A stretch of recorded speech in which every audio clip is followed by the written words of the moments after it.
Meus amigos, eu quero comentar com vocês o artigo que saiu na Folha de São Paulo de hoje, publicado pelo rabino Michel Schlesinger, em coautoria com o cardeal Dom Odilo Scherer. O artigo é alusivo à Shoah, ao sacrifício judaico durante a Segunda Guerra Mundial. Vocês que me acompanham sabem que eu estou debruçado sobre esse período da história, porque as grandes interrogações teológicas, filosóficas, existenciais estão ali. A tese defendida no artigo é a minha tese, a de que, o título é muito sugestivo, onde estava o homem? É a tese de que o responsável é o homem, não é Deus, não é o diabo, é o homem. É claro que, se a gente olhar direito, vai ter sempre a participação do tentador. Mas a participação do tentador só acontece com a permissão expressa da consciência humana. Sem a adesão do homem ao mal, o tentador é nulo, não existe. Pois bem, por que eu me refiro a esse artigo? Porque continuei as minhas pesquisas com a leitura da obra do Jung e também da obra do Thomas Mann. São os dois, vamos dizer assim, antípodas sobre os acontecimentos da Segunda Guerra Mundial. Como eu tenho dito para vocês,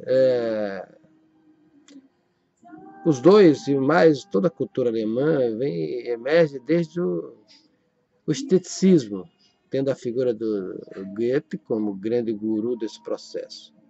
A diferença é que o Jung abraça, de uma maneira assaz errada, a visão de que o mal é uma coisa ativa a ser cultivada e que, eu diria até mais, implícito no argumento dele, é que, independentemente do que você acha, de cada um acha, o mal opera. E a segunda coisa é que o Thomas Mann vai fazer exatamente o contrário, vai dizer que o esteticismo é morte e que a moral, ou seja, o judaísmo e o cristianismo, é vida. Isso é abissal, quer dizer, isso comprova o gigantismo moral do Thomas Mann e não só a irrelevância, mas uma estupidez teológica do Jung sem igual. Isso é interessante porque esse aniversário do Shoah, essa comemoração dessa data maldita, ela tem que nos levar a refletir.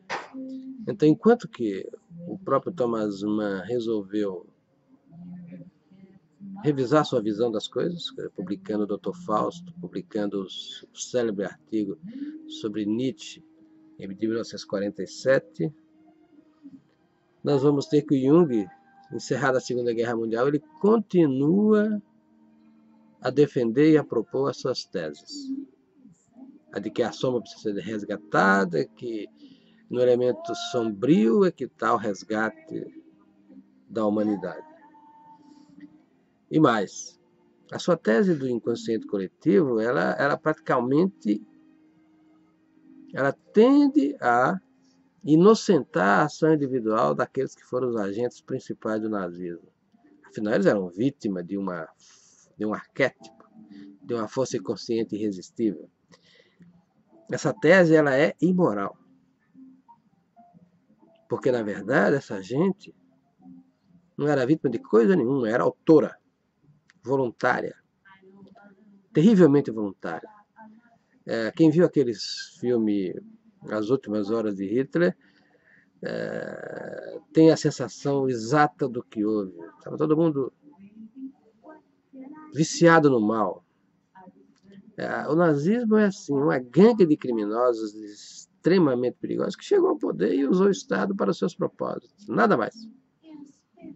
Então dizer que é uma manifestação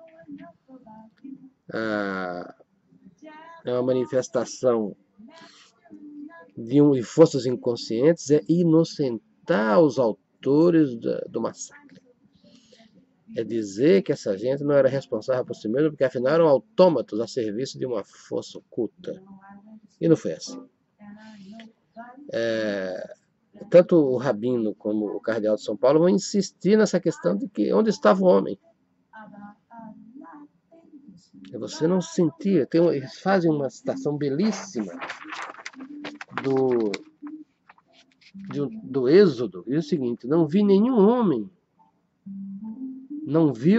homem a seu irmão, e não se levantou nenhum homem de seu lugar.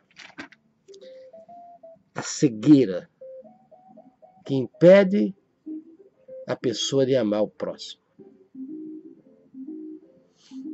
O que me encanta na obra do Tomás Mann é que precisamente ele levanta a tese de que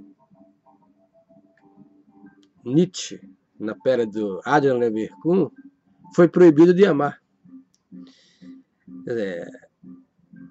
Era uma maneira metafórica que ele usou para mostrar que quando você não pode amar, automaticamente o mal opera.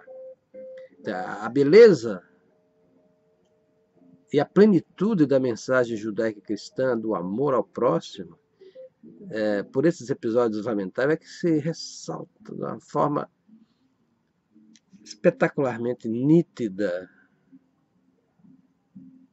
para nós.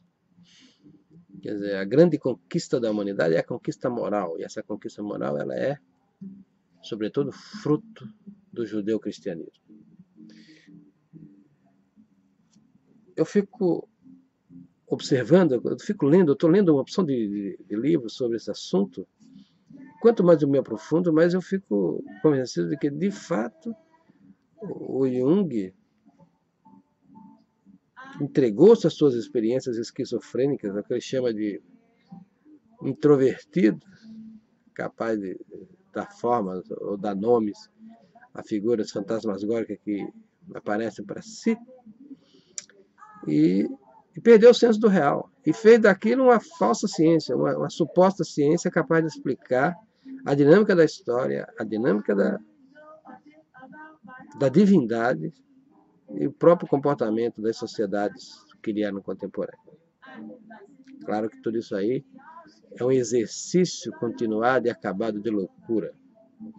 Então, meus amigos, eu preciso aqui exaltar o texto do Rabino e do Cardeal, dizer que ele realmente é o real, os homens é que fizeram o mal, os homens deram as costas para Deus, os homens se recusaram a amar, deixaram de ter compaixão, ou seja, de compadecer-se com o próximo, com o sofrimento do próximo, e não lhe estendeu a mão.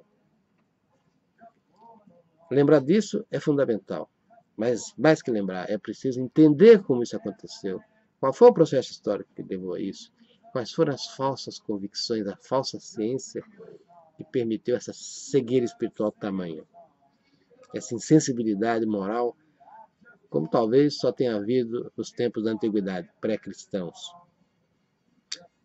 Meus amigos, é sempre um exercício de dever falar sobre esse assunto, e eu venho aqui fazer esse exercício de dever. Elogiar o Cardeal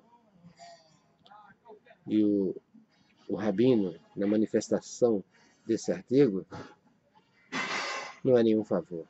Dou graças a Deus por algo assim ter sido escrito.